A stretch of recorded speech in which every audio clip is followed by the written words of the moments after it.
Welcome, everyone. Thank you for joining us this evening for the book launch of Germinating Conversations, stories from a sustained rural-urban dialogue on food, faith, farming, and the land. We are glad that you are with us. We look forward to an evening of celebration, celebrating this new book and the many years of dialogue that have brought us to this place. Germinating Conversations, the book, came out of almost 10 years of dialogue between food growers and eaters in southern Manitoba, organized by the Germinating Conversations Initiative, a collaboration between Arasha, Canadian Food Grains Bank, Canadian Mennonite University, and Mennonite Central Committee Manitoba. This evening, we will hear reflections on those many years of dialogue and the book that has emerged from them. My name is Marta Bunnett-Wiebe, and I've had the honor of serving as editor of the book, Germinating Conversations. I continue to be involved in the initiative as part of my role with as the Peace and Advocacy Coordinator for Mennonite Central Committee Manitoba. I will be one of the co-hosts of the event this evening. Laura, would you introduce yourself? I was talking away with my mute on. It's easier to listen to me that way. I'm Laura Ranzunger. I'm Vice President of Content with Glacier Farm Media. Most of you would know from some of the writing that I've done over the years on agriculture and food, and I'll be your other co-host for tonight. We're gathering here tonight, and as we do gather, unfortunately we can't gather in person, but we do acknowledge that we are gathering on the traditional territory of Indigenous peoples. We affirm that settlers have specific responsibilities in the journey of reconciliation. And we remember the many Indigenous children who died while attending residential schools. Here in Winnipeg, and for many joining today from southern Manitoba, we live and have our being on Treaty 1 territory, the land of the Métis Nation and the Anishinaabe, Cree, Dakota, Dene, and Oji-Cree nations. We give thanks to Creator and to those people who have stewarded the land for generations.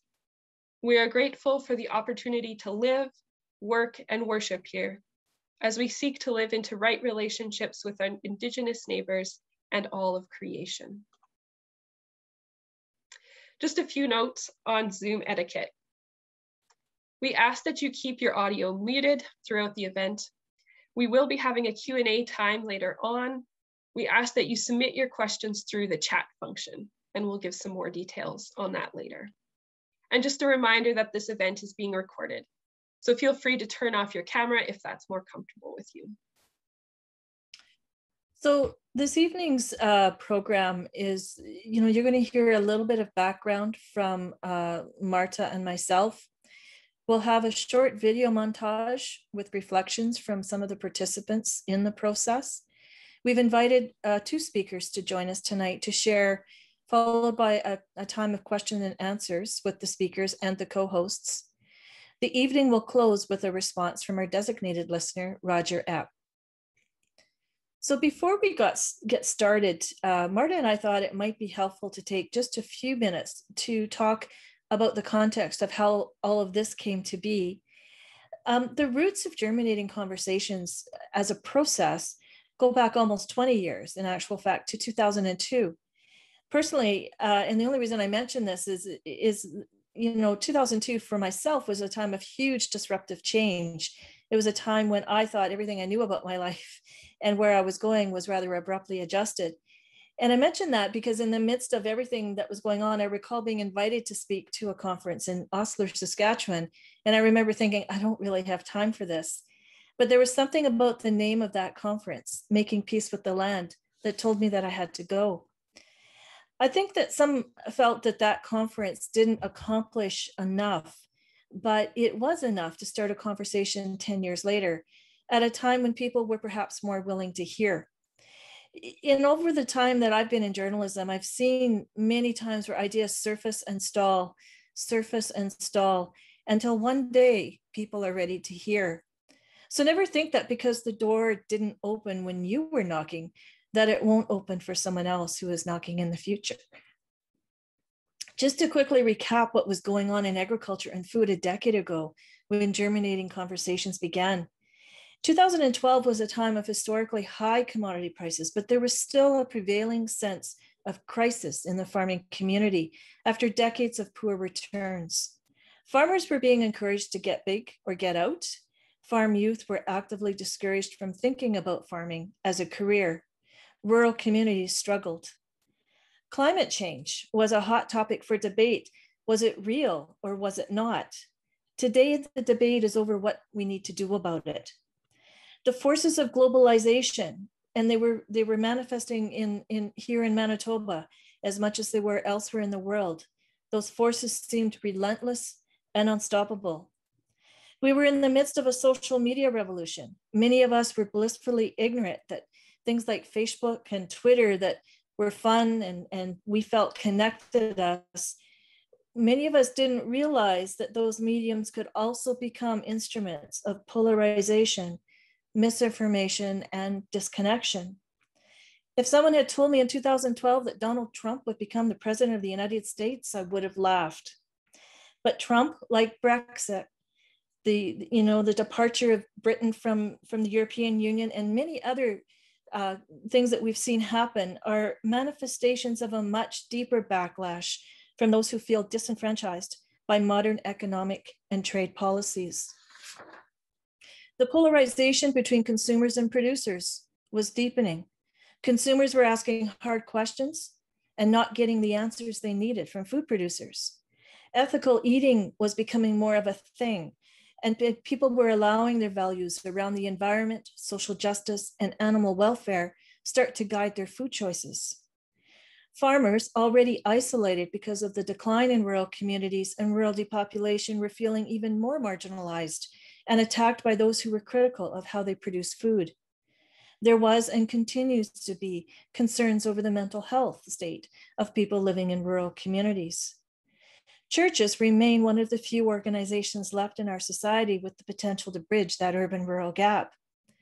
The farming community itself was becoming more divided, big versus small, conventional versus niche, such as organic. Proponents of one style of farming were perceived as a threat to others. However, regenerative agriculture has emerged as a framework for farming that is focused on soil health.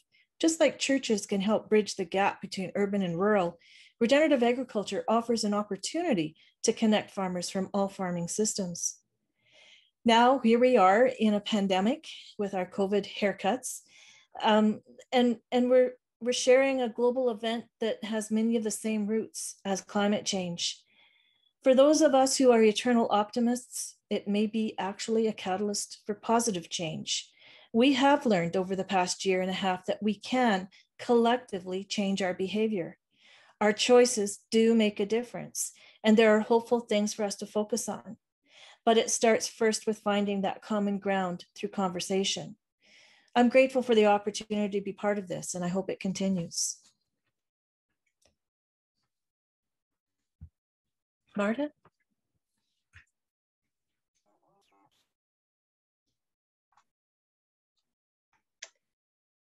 I was drawn into this work as a student at Canadian Mennonite University. Growing up on a small farm in New Brunswick, I've been passionate about food, farming, and land in the context of faith for many years. I was excited to learn about Germinating Conversations and to find a way to participate.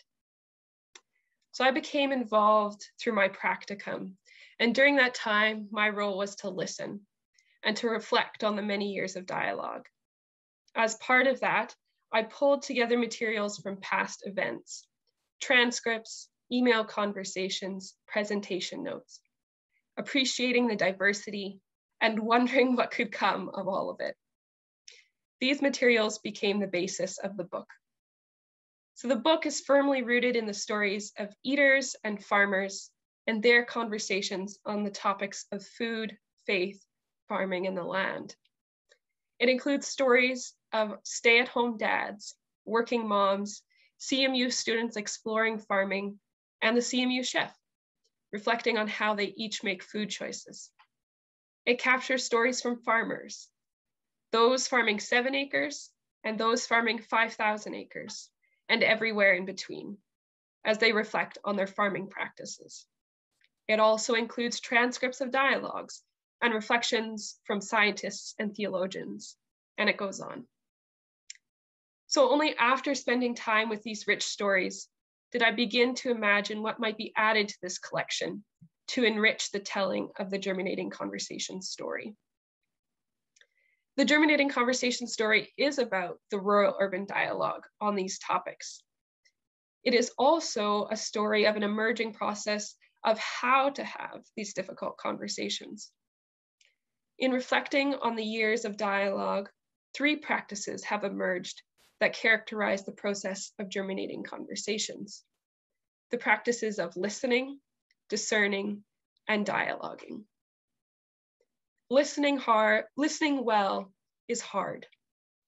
It has also opened up space for relationships to be built and for trust to form. The practice of discerning, of considering, sometimes with difficulty, the perspective of another person, has invited deep reflection with the topics at hand and highlighted where more voices should be included. And the practice of dialogue, of close engagement with someone with a different perspective, has brought many surprises, both glaring differences between people and even the possibility of friendship. So with these 3 themes in mind, I invited participants and organizers of Germinating Conversations to contribute new pieces to the book, reflecting on their experience with the dialogue, the listening, and the discerning process. So these reflections are found throughout the book. And these 3 practices or themes form the organization of the book as well. The impetus for the book, and also the hope, is twofold. One hope is that the book may draw in more people into this dialogue on food, faith, farming, and the land. It is a rich conversation, and one we do not see ending at any time soon. I also hope it may serve as a guide for others to take up difficult conversations within their own communities, be it on these themes or any other topic. The book is an invitation to take up the practices of listening, discerning, and dialoguing for yourself and within your own communities as a way to enter into difficult conversations. Holding space for diverse perspectives is challenging and much needed in our times. In all of this, I want to give a big thank you to the editorial committee: Kenton Loby, Zoe Matties, Larry Danielson, Joe Hebert-Bergen, Terry Miro, and Marg Rempel. While I ended up serving as editor, they have all been involved in Germinating Conversations for much longer than I have. They brought forward the idea of a book and were instrumental in its creation. So thank you to each of you. We would now like to share a few more reflections on Germinating Conversations through the form of a video montage. In just a moment, we will hear from 5 people who have participated in Germinating Conversations and hear them reflect on what they understand Germinating Conversations to be up to and why they think the work is significant.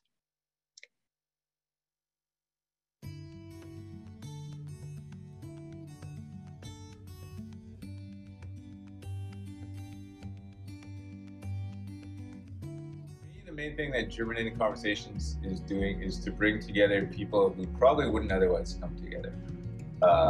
In this case, it happens to be small farmers and big farmers, and then the urban and the rural kind of thing. People who care about food in a city, they throw around these words like factory farm and these really negative sentiments about conventional farming. There's all these words that are a little bit vague, but depending on what camp you're in, you know whether they're derogatory or good. So there's that big distance, I thought, between the people who cared about food and the general farming community, which is where the food comes from. The other divide is between the big farmers and the little farmers, or however, whatever kind of words you want to use. So Germinating Conversations, they get those people together. And I think that's, in a small way, but to me, that's so valuable. What are we doing? We we are trying to bridge a gap between those that produce food and those that are consuming food, recognizing that the producers also eat food as well. But there's, I think, trying to bridge a gap. Sometimes there's misunderstandings or differences of knowledge or biases, and us as producers have biases as well and misunderstandings. So it's definitely a two-way street of discussion, of dialogue, of what it means to produce food and to consume food. Germinating Conversations bring together people from very different sectors of the food system, people that are connected to food in all sorts of different ways, from producers to consumers to academics, and the conversation between the different sectors is what can raise up new ideas, pulls us out of our silos. And so what's been great about Germinating Conversations is that I've had an opportunity both privately and, which is really a bit weird, in front of an audience to sit next to people who, if they lived in this village, we'd probably never speak and have a conversation. And all of that is happening inside of a faith group. So to say, this is the common denominator that we're all coming to this from, that's amazing. Well, the Germinating Conversations have been around long enough to influence everything along the way.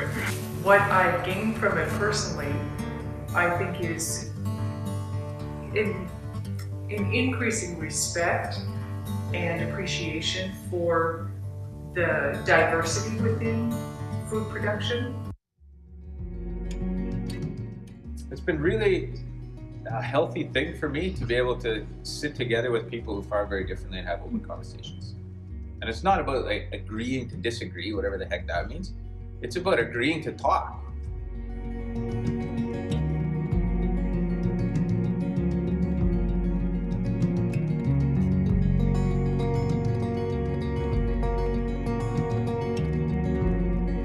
It's very hard to accept another person's critique, but to actually then go, is there any truth in that? That's really hard. If it is only practice, then what we are practicing, I would argue that we are all much better at this point, which is no small thing. The eaters are all in one place and the producers are all in another, and it's important. It's an important conversation, and I think that it has done a really, really good job at starting that conversation.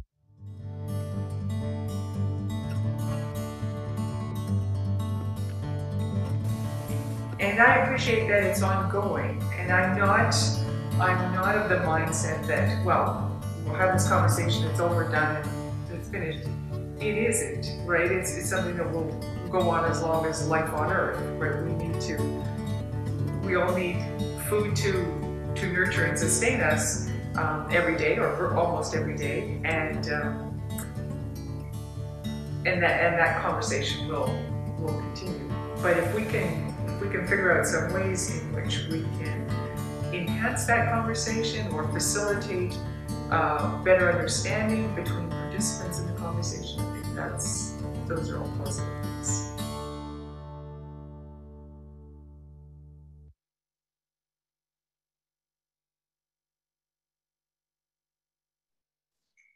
Thank you for that.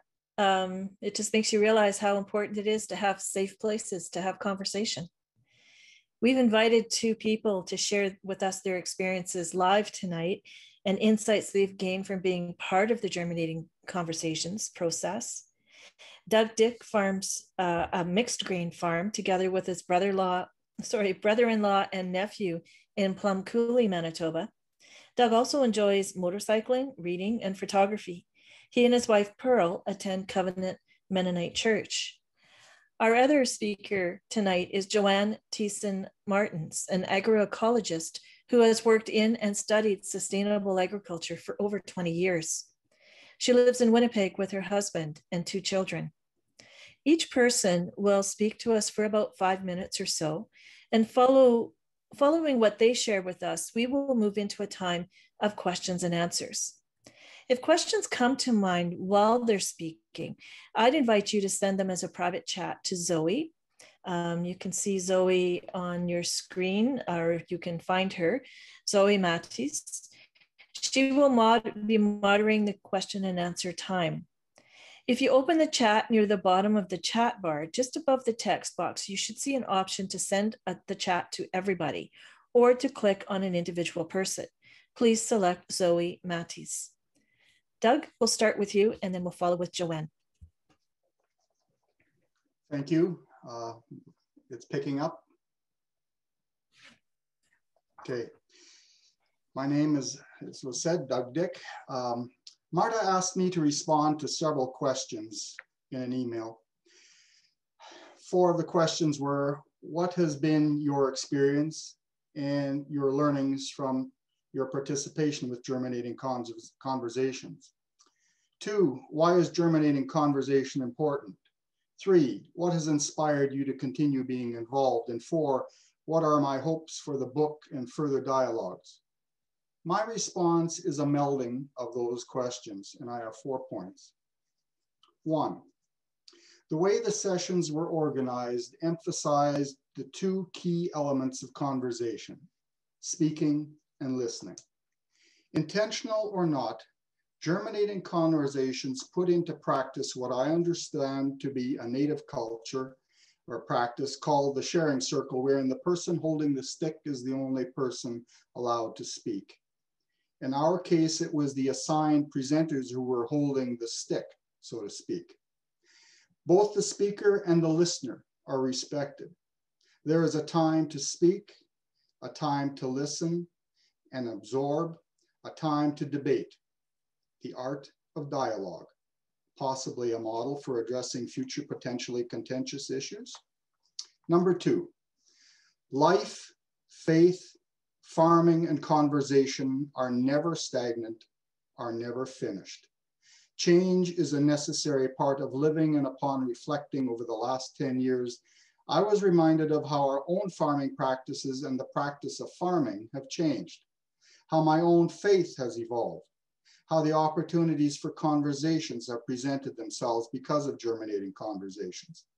In the process, I have learned how passionate we as farmers can be about our calling/occupation, and how passionate consumers can be about their food purchasing, preparation, and consumption, and how disconnected much of our population is.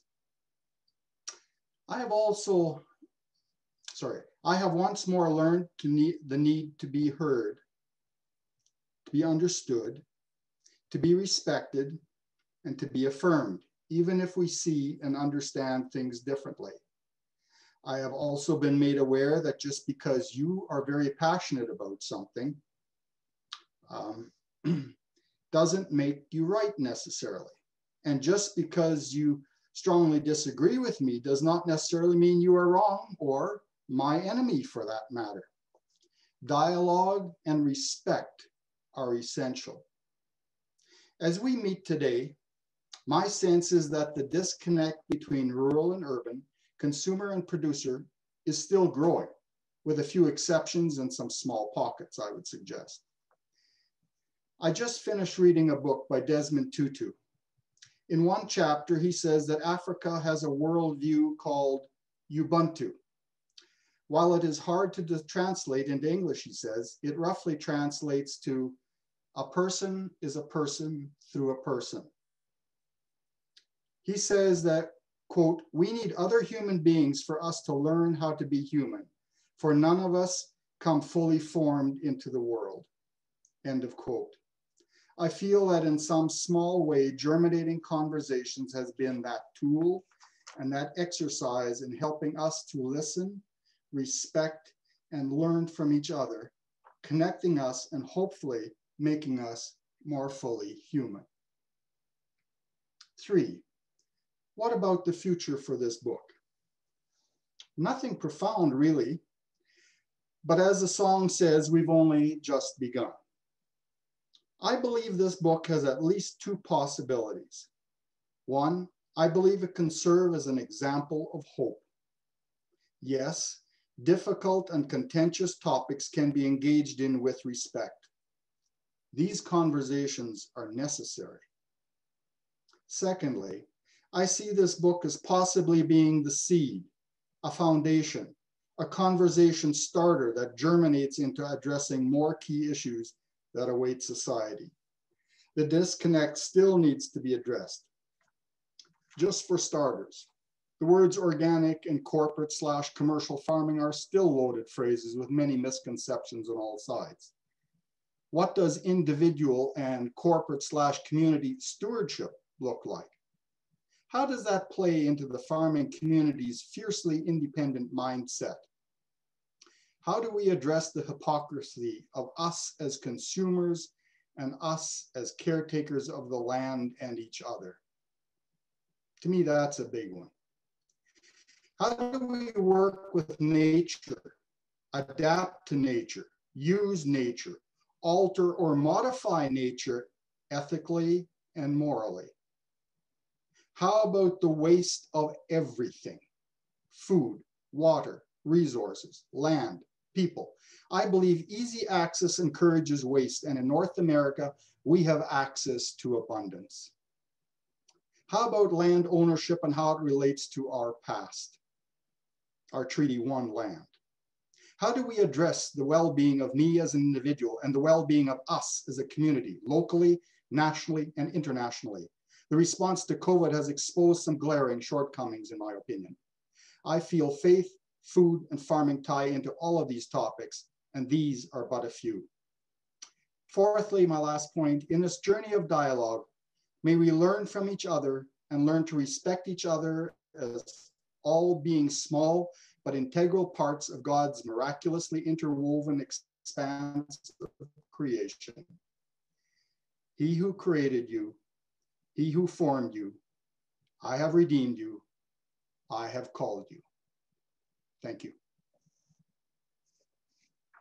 My name is Joanne Thiessen-Martens, and it is an honor to be part of this very special event celebrating the launch of this very beautiful and important book. I really want to commend everyone who played a part in bringing it all together. So I was a little bit late to the Germinating Conversations process. I only joined in 2015. I was one of the scientists that was invited to participate in a panel discussion with farmers, some of whom you heard from in that montage earlier. So I missed all actually, of those first listening events when those metaphorical seeds were first planted for this conversation. And from what I've heard and read, some of those early events were really difficult, and there have been difficult moments along the way as well. Now, as anyone who has ever grown anything from a seed will know, a germinating seed is a very fragile thing. There's a lot that can go wrong between planting a seed or a whole field of seeds and then having later an established plant, never mind something to harvest.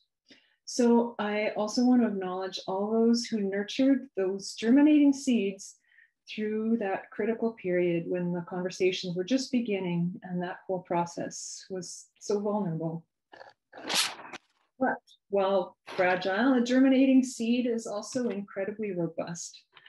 Along the way, and again now when reading the book, I've been so inspired by the dedication of the participants who had and probably still have some profound disagreements with each other. And yet they continue to engage in the process. And it's this commitment that has brought us to the place we are today.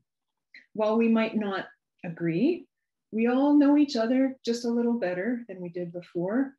And we've heard some perspectives that we might not have heard otherwise. Maybe we've even changed our minds on something, which is no small thing. Conversations about food and farming clearly are not easy, and I don't think anyone would say that we've successfully, addressed all these issues that have come up, but we have succeeded in having these conversations. And that is so much more than would have been accomplished without this process. But importantly, it also helps to prepare us, and I hope anyone who reads this book, for all the other difficult conversations that we may face, as Doug's already mentioned.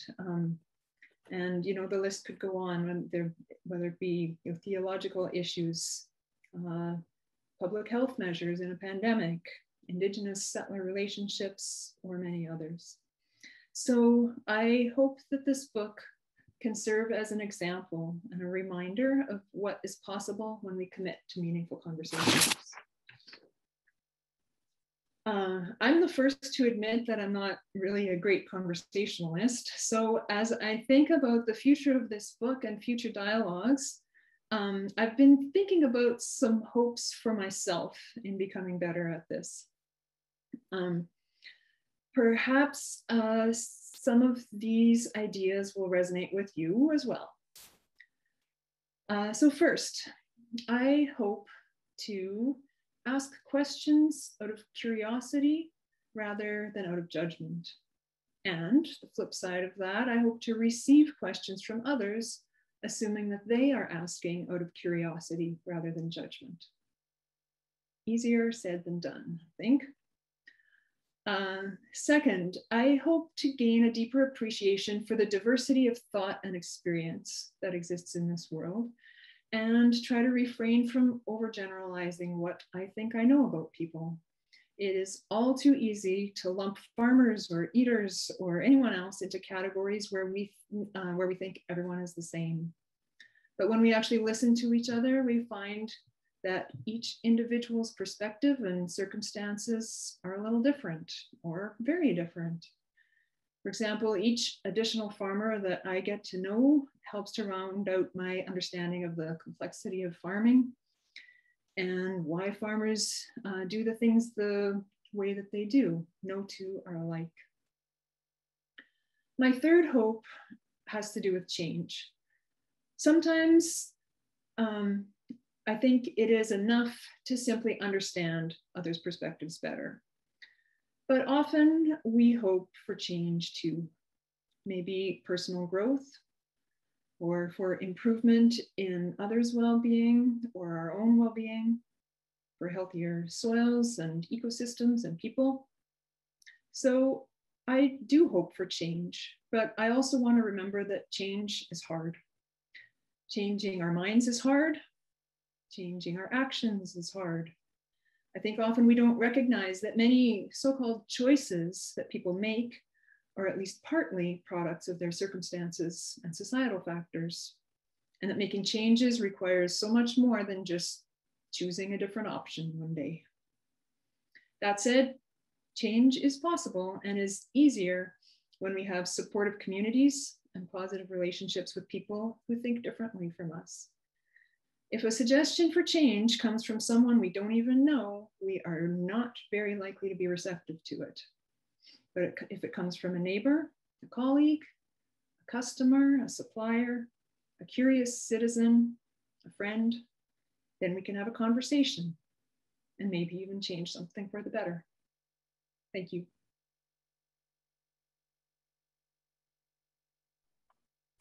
Thank you, Doug and Joanne, for those words. At this time, we would like to move into a Q&A. So if you have questions, please send them to us through the chat function. So if you can, please submit them through as a private chat to Q&A Zoe Maddies. She will be monitoring the questions and she will ask them of Doug and Joanne, as well as Laura and myself. So you can direct questions to the four of us at this time. So please, we invite your questions. Okay, there's a few questions coming into the chat now. So one question that's come in now, I think any of you can answer this one, is how in the conversations that have happened, how have you engaged people? How have you engaged? Were people skeptical at first, or were people eager to enter into these conversations?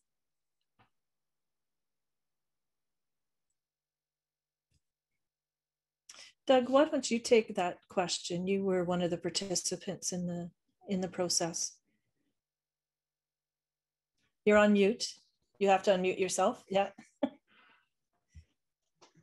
Yes, I was one of the group of the originals. I guess it benefited the fact that one of the organizers was a fellow church member and a friend of mine. And so I had faith and confidence in what they were doing.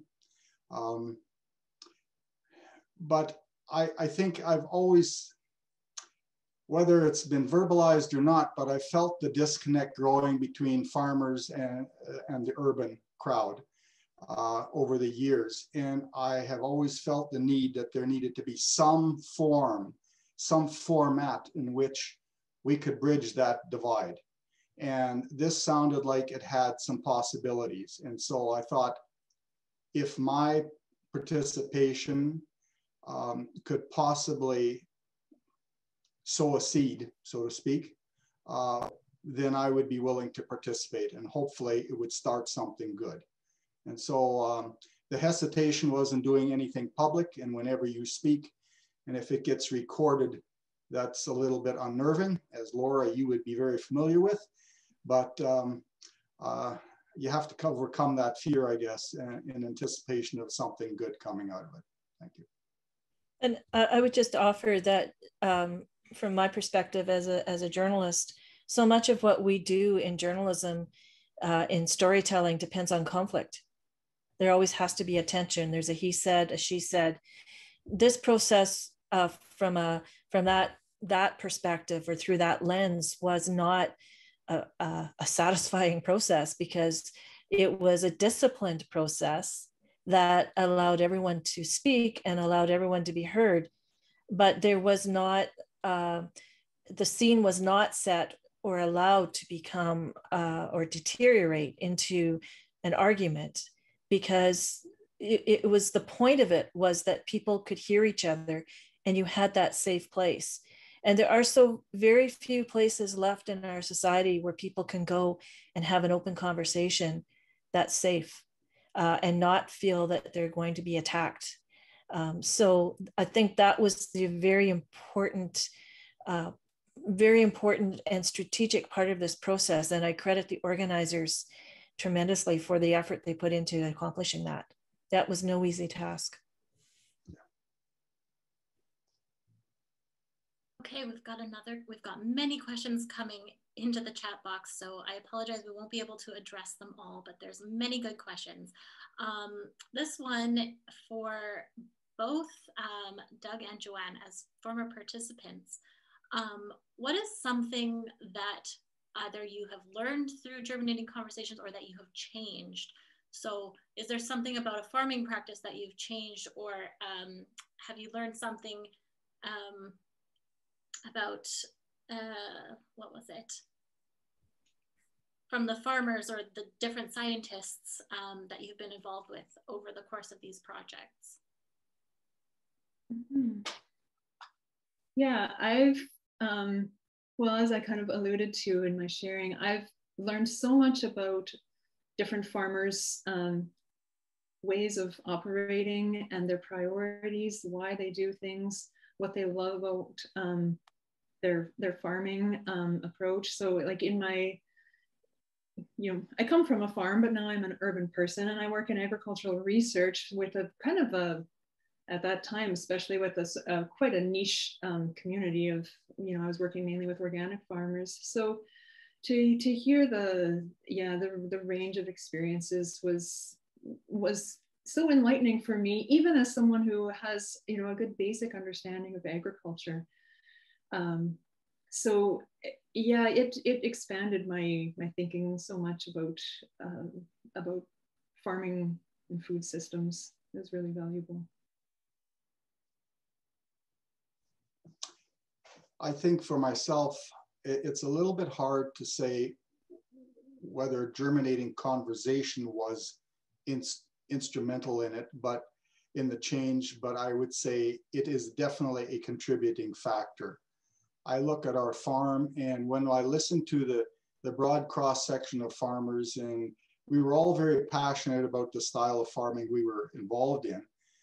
But that doesn't mean that there aren't some really good things that we can learn from each other. And I think the idea for me of that germinating conversation got me thinking about, and regenerative ag is now sort of moving toward, is this idea of keeping living organisms or plants growing on the land as much as possible. And so something that I think sort of came out of germinating conversations and those discussions is, for example, on our farm, we have now also incorporated some perennials alongside just our annual crops. And it changes the culture of the land, and it spreads some risks around again. And again, I watch what it does to the soil, and I think it is good. And if there is economics in which to sustain it, I think that will be one of the changes that may continue into the future. But I notice that change is forever happening, so I'm not about to commit to the rest of my farming life on anything. This could be a question for anyone to answer, but can you describe how a common faith or a shared faith impacted the conversations and the ability to join together through disagreement or through conflict? Or another way of asking that was, what was the role that faith played in these conversations? I can only speak for myself. I guess I would say when I knew it came out of that faith-based context, this whole conversation, to recognize that the participants around the table were people who were part of the creation story. We are all God's creatures, whether that is in human form or other living form, and to show respect. And I think for me, the way, and Laura said that, and I alluded to that in one of my comments, is that it was not set up as a tension. It was set up as a peaceful place in which you could present your position and then have dialogue later. I think that already implied respect and concern for the other person. And that respect, I think, carried through in our conversations around the table as well. Much disagreement, but much respect, I think. Yes, I would agree with that wholeheartedly. And having at least that one thing in common among all the participants, we were reminded that despite differences, there was a common thread among everyone that was there, and that always, I think, tempers those differences that can become overwhelming in other situations. But here we had that common thread, and opened events with a prayer together, or sang a song, or shared food together. And I think that is very powerful. Steve Plundert, one of the organizers, original organizers, in the chat, and he said, as organizers, we identified this as a Mennonite conflict, not exclusively, but integrally. We wanted to bring our faith understandings of peace and justice to this conflict. And that, yeah, definitely rings true to me and from what I've experienced of germinating conversations. Thanks for that comment, Steve. So this is a question for Marta. Brandon Lowen asks, do you feel that by naming the project Germinating Conversations, you have not only encouraged overcoming divides, but also changed the way people actually see issues of sustainable agriculture and other topics?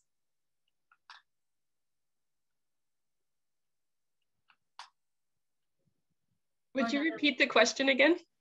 Yeah, I think what he's wanting a reflection on is the title. So what is the meaning of naming this Germinating Conversations? I know, Joanne, you reflected a little bit on that as well, but yeah, how is that, how do you think that has helped overcome divides, and maybe has it changed the way that people see issues in agriculture? Sure. Well, I definitely can't take any credit for the name Germinating Conversations. That goes back to 2012 or maybe earlier. That was brought up by one of the organizers, and that has continued on over the years. And in deciding on a title for the book, we went through different options, but the idea of germinating a conversation, or germinating conversations, plural, continued to hold true, and was both an invitation into the work, something that is, for those who may have not heard of it before, is intriguing, as well as it does seem to really get to what we're interested in doing as an initiative with these events, with these listening and dialoguing events. It has a good play on words with using germinating, as we think of it, both as something that happens in the soil, that we eagerly anticipate to happen for the crops we plant, as well as reflecting on it maybe a bit more metaphorically as something that lies beyond our control, as much as we may desire to have control over seeing those seeds germinate and then emerge through the soil. There's something left to the spirit. And I think that is true too in these conversations. Yeah, this could be a question for anyone as well. So it's been talked about that the process paired together urban and rural, also large and small scale producers, and there could also be many other different kinds of combinations that were probably brought together. Can you speak to the ways in which the concept of binaries was broken down through these conversations? Do you mean that in the context of the silos, the different perspectives, or? I think so. Yeah. Yeah, in the ways in which we have maybe more in common than what is separate, and the ways that other divides or other combinations were brought together. Like the fact that it isn't just us and them. I'll just start. I mean, I was really interested in Doug's comment about regenerative agriculture. In that period of time, we did see this kind of bubble up. And I think one of the most pivotal points in my career, and it's not related to this process, but it really emphasized for me the power of that framework in terms of uniting people around a common theme. And that was attending a conference where there was a zero-till farmer who uses herbicides to control weeds, speaking to organic farmers about the concepts around regenerative agriculture, and everyone sharing this view that the more we can have living roots in the soil, the better off everyone will be. And it's an approach that can encompass everyone in agriculture. And I think that theme did come through in some of the conversations, is that everyone shared a care for the land, and everyone shared a care for food and justice. And I think that, that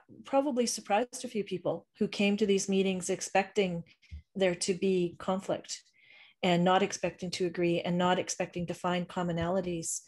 And, sometimes you have to look a little bit harder and scratch below the surface, but usually you can find something common on which to build a relationship. And once you've built that relationship, it's much easier to have the kinds of conversations that people can have that lead to change. Can I speak into this as well? Something I think is important is when you engage in a conversation where listening is a key element of it, you've got people who can now hear both sides of the story. That is a much better approach than people telling you what you need to do. And I think when I, as a farmer, for example, hear certain consumers suggest I need to do this, this, and that on the farm to make it better, in their opinion, it comes through much better if they already understand my complications or the struggles I deal with on the farm and whether or not I can implement their suggested change. So if it's simply a matter of them sharing their concerns and I can share what are concerns for me on the farm and then we can bring them together, I think that's a much healthier conversation than being told in fairly strong words that you need to do certain things. I mean, as Joanne already said, change is difficult. It's part of your culture, it's part of your heritage. It's hard to change things, but if it can be verified that it is economic and is sustainable and good, I think there is merit, and you're more likely to embrace change that way.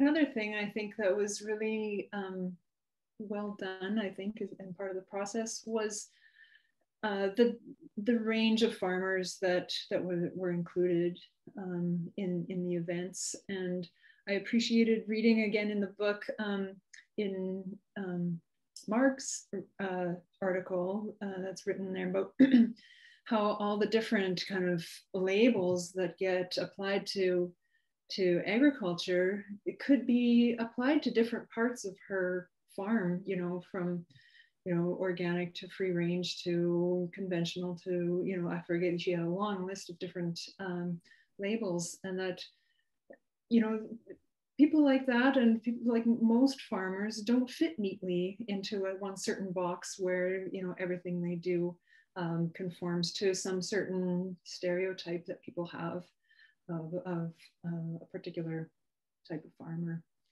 So yeah, I think it was really valuable to have, you know, the wide diversity of farmers that we had, from very small to large, livestock only, or yeah, livestock, grain, mixed, all kinds of things. Yes, and it was a intentional choice from the very beginning to incorporate all the different voices, so that everybody, all the different, from eaters to different kinds of farmers, all those voices and perspectives could be heard and listened to. So I think that was a very important and integral part of the way that it was set up, and also in order that people could feel safe to share their perspectives as well. So I think that's all the time that we have for questions. There may be more time after for informal question times, but we'll turn it back to Marta and Laura. Our next item on the agenda is to hear from a listener. And part of this process, at every event, they had someone who was designated to listen and repeat back or give a perspective on what they've heard that evening. And that was a role that I had a couple of times in the process. And it makes you into an active listener. You know, there's no dozing off in the back row. So tonight we've appointed Roger Epp, who's a professor of political science at the University of Alberta, where he has also served in several leadership positions. Raised in rural Saskatchewan, Roger continues to explore what it means to live as a multi-generational settler in the Prairie West on Treaty 6 land with a sense of memory, inheritance, and care. Roger? Thank you. Hope I'm coming through. I'm really happy to join this launch from a distance, from the 53rd parallel, where I had more vegetables popping through the ground this morning, and so trying to do my small part to break down the binary of producers and consumers. If I wasn't with you, I would have been virtually in Winnipeg for story time with my grandkids, which is to say that I'm keenly aware of the distance between Edmonton and Winnipeg, but really happy to join this, this launch. And first of all, I want to say congratulations to those who imagined the need to germinate an important conversation around food, around growing and eating, rural and urban, to people who shepherded that conversation, rare and honest as it has been, and who patiently brought a book out of that whole process, a beautiful, helpful book, not the archive of that conversation, but I was thinking more like maybe a seed catalog or a test plot or something like that, that others can drive by and watch or flip through, because it's got more work to do. I was struck by the framing of that book about food as a divider. Not food as nourishment, but food as a divider, an identity marker, and it's absolutely true. I have been more and more attentive to that in my own talk and my own eating, I think, having read the book. And also struck by the book's attentiveness and the attentiveness of everyone speaking tonight to the language around food.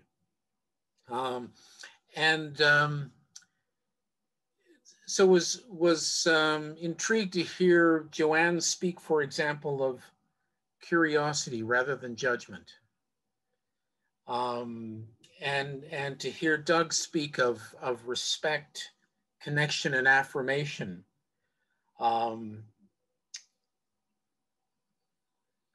Well, as opposed to a whole lot of other things. And then also to speak of abundance and waste, and to put those things into play, not necessarily as easy opposites, because we all find ourselves back and forth across those things, but to put that attentiveness to language, which is the heart of conversation,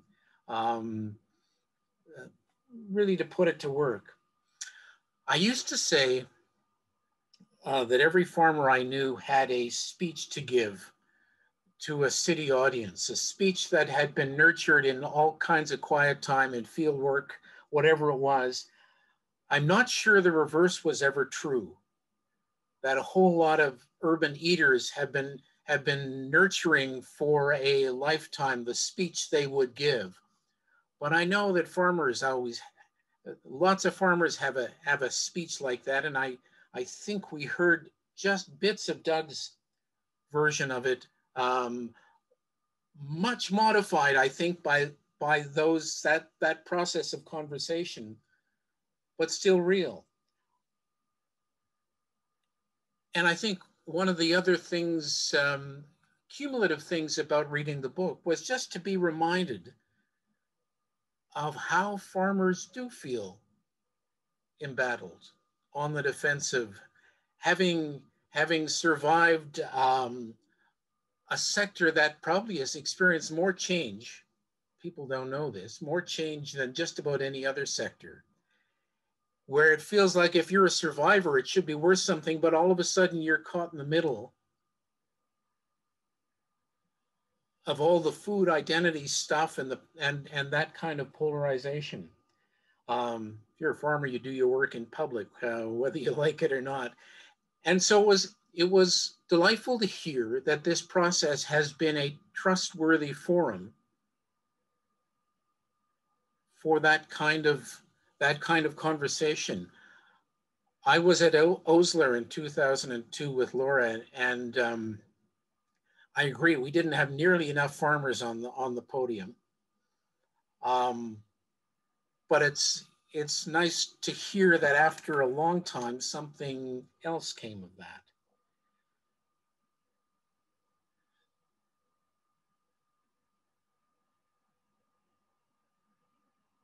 There is lots of change, I think, coming on the landscape. Probably in Osler in 2002, I said something or raised the question about who will own the land, who will produce food on the land, under what conditions, looking not very far into the future. What kinds of communities, what kinds of livelihoods, what kinds of relationships will that enable or preclude? In Alberta, the rate of land ownership concentration is actually frightful. And the price of land is now, in lots of places, out of the reach of local buyers, out of the reach of reasonable farm livelihoods.